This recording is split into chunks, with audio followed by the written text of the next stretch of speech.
Good morning, students. This is class 10 science lesson electricity. Students, today we are going to study resistance in series. Today we are going to study resistance in series. See the figure. Let a current I begin to flow from the positive terminal of the battery. From here, current I is flowing. Let the current I to flow from positive terminal of the battery. Since these three resistance R1, R2 and R3, all these three resistance are connected in series, there exists only one path for the flow of current. This current is flowing from here and only one path because R1, R2 and R3 are connected in series. So there is only one path for the current to flow in the circuit. So the same current I will flow through each resistance. Same current will flow through each resistance and all the emitters will show the same reading. The current I will terminate at the negative terminal of the battery. The current will terminate at over here. So when current I flows across resistance, R1,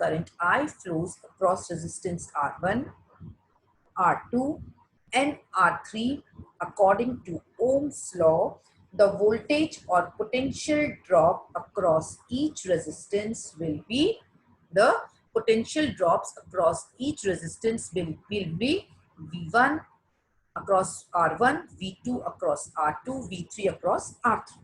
And we can, Ohm's law state that V is equal to IR. So V1 is equal to IR1, V2 is equal to IR2 and V3 is equal to IR3. Since the net voltage applied is V, the total voltage applied is V, so we can say V is equal to V1 plus V2 plus V3. V is equal to V1 plus V2 plus V3. Why? Because the net voltage applied is V. Now we will put the values. V1 is equal to IR1, V2 is equal to IR2 and V3 is equal to IR3. This implies that V1 is equal to I into R1 plus I into R2 plus I into R3, or V is equal to V series is equal to IR1 plus IR2 plus IR3. From this we can find the values of the current flowing in the circuit. We will put the value V is equal to IR. This IR is equal to I and R1, R2, R3 because I is common for all.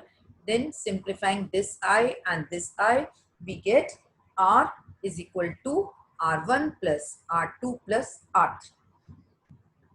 R is equal to R1 plus R2 plus R3 is the resultant resistance of the three resistors. From the above observation, we can conclude that the properties of series combination of the resistance in the circuit are, what are the properties of the series resistance? Same current flows through all the resistances connected in series. The value of current is same for all these three resistance which are connected in series.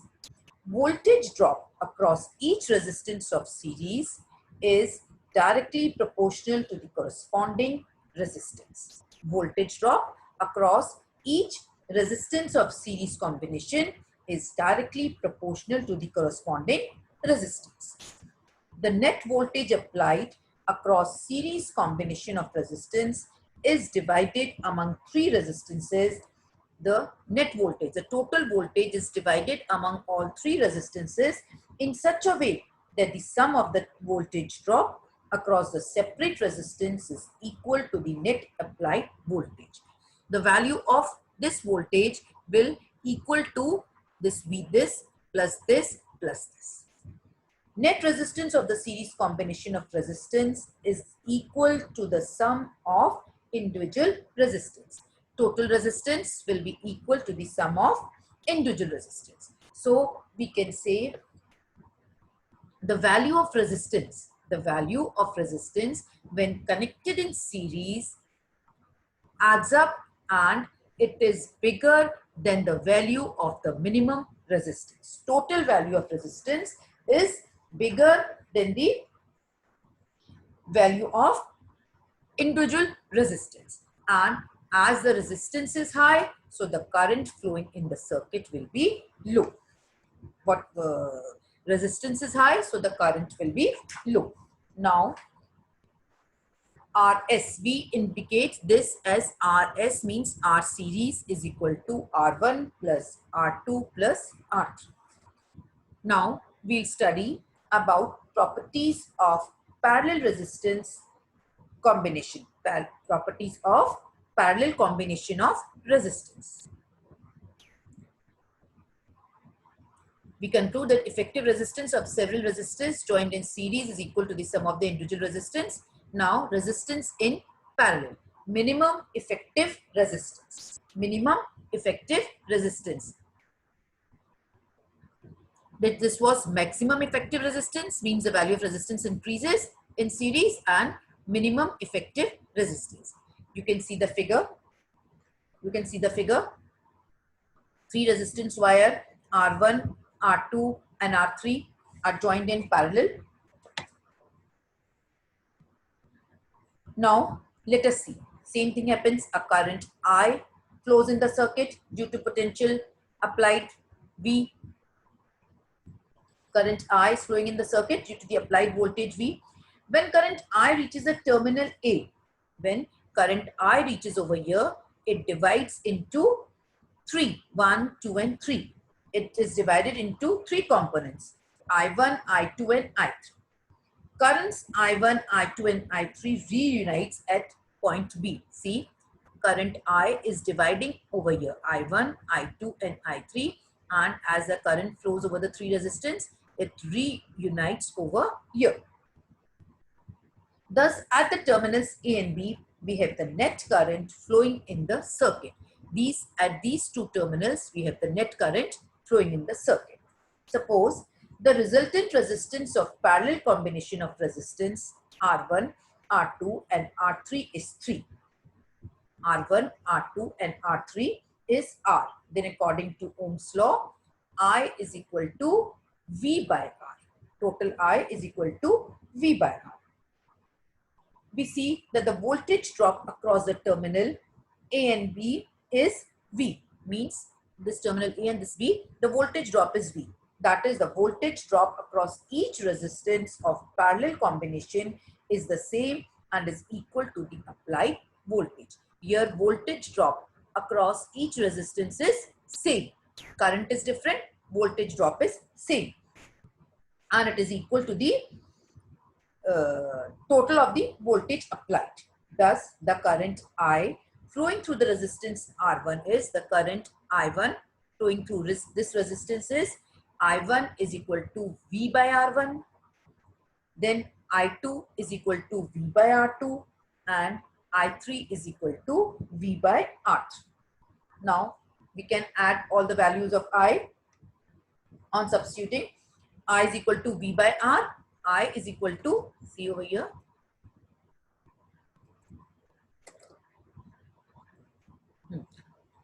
now we can say I1 is equal to V by R1, I2 is equal to V by R2 and I3 is equal to V by R3. Total current I is equal to I1 plus I2 plus I3, which is equal to I V by R, I1 V by R1 plus V by R2 plus V by R3. Dividing both sides by V, we get 1 upon R is equal to 1 upon R1 plus 1 upon R2 plus 1 upon R3. This equation gives us the reciprocal of the resultant resistance of the 3 resistances R1, R2 and R3 connected in parallel. From this we can say that the resultant resistance R is the parallel combination of the three resistance can be calculated. So we can say for a parallel resistance, combination of n resistance, R1, R2, the total resistance is 1 upon R1, 1 upon R2, and n 1 upon Rn. Resultant resistance of a parallel combination of resistance is always less than the minimum resistance present in the combination. The total resistance is always less. The total resistance in the circuit is always less than the minimum resistance present in the combination. From the above observations, we can see that what are the properties of parallel combination of resistance? The net current flowing in a circuit is divided among the various resistances in parallel combination. Net current is divided among the various resistances in parallel combination such that the net current is equal to the sum of current flowing through each resistance. The total resistance I is the sum of I1, I2, R3 and as many resistances wires are used in parallel combination. The voltage drop across each resistance in the parallel combination is same. Voltage drop is same. In series, current was same. And in parallel, voltage drop is same. The current flowing in each resistance is inversely proportional to the corresponding resistance. Current flowing in each resistance is inversely proportional to the resistance. Corresponding resistance, that is, higher the resistance, lower will be the current for a particular value of voltage. Higher the resistance, lower will be the value of current for a particular value of voltage. The reciprocal of the net resistance is the parallel combination of resistance is equal to the sum of the reciprocal of separate resistance.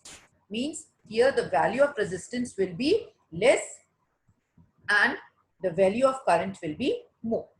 Value of resistance will be less and value of current will be more. Now, we will study what are the disadvantage of series connection in an electric circuit and advantage of parallel circuits. First, we'll study about the disadvantage.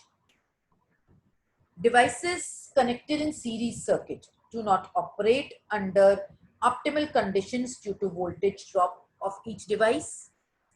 And if any one of the device becomes in the circuit becomes non-functional, if any one of the device becomes non-functional or any component fails to work, the circuit will break and none of the components will work. The circuit will break and the complete circuit will become non-functional. Then all the devices will stop functioning.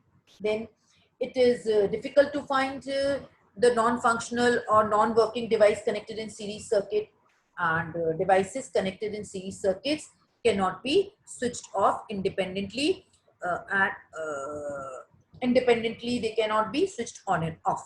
It is not possible to connect a bulb and a heater in series because all the different appliances, different devices need a different value of current to operate properly. So this is the disadvantage of series circuit. Now we'll study about the advantage of parallel circuits. More than one appliance can be operated by connecting through parallel circuits. We can use more than one appliance and it can be operated by connecting through parallel circuits. And connecting devices in parallel circuits make it easier to have connection point at a desired point in a houses and offices. And all the devices connected in parallel circuits can be independently switched on and off without affecting the functioning of other devices. So this was all advantage of parallel circuits. And in our homes, you see that the electricity is supplied at 220 volts. The main voltage line brings two different supplies of 5 ampere and 15 ampere. And these two ratings are important because we use a variety of appliances such as bulb, tube lights, heaters, radio, TV sets, refrigerators, ACs, and the different things, mobile chargers and the different things. Some of these need 5 ampere current, while the others need 15 ampere current. The electrical appliances are designed to operate efficiently at the given voltage and current rating. Then when we connect them at an electric socket, whether they are connected in series or in parallel to the supplied voltage. We connect them in parallel to the supplied voltage. It is because in parallel connections, the same voltage appears across each appliance. And if we will join them in series, then voltage drop across each will be less. So this is the importance of parallel circuit. I hope you have understood. We'll continue in the next class. Thank you. Have a nice day.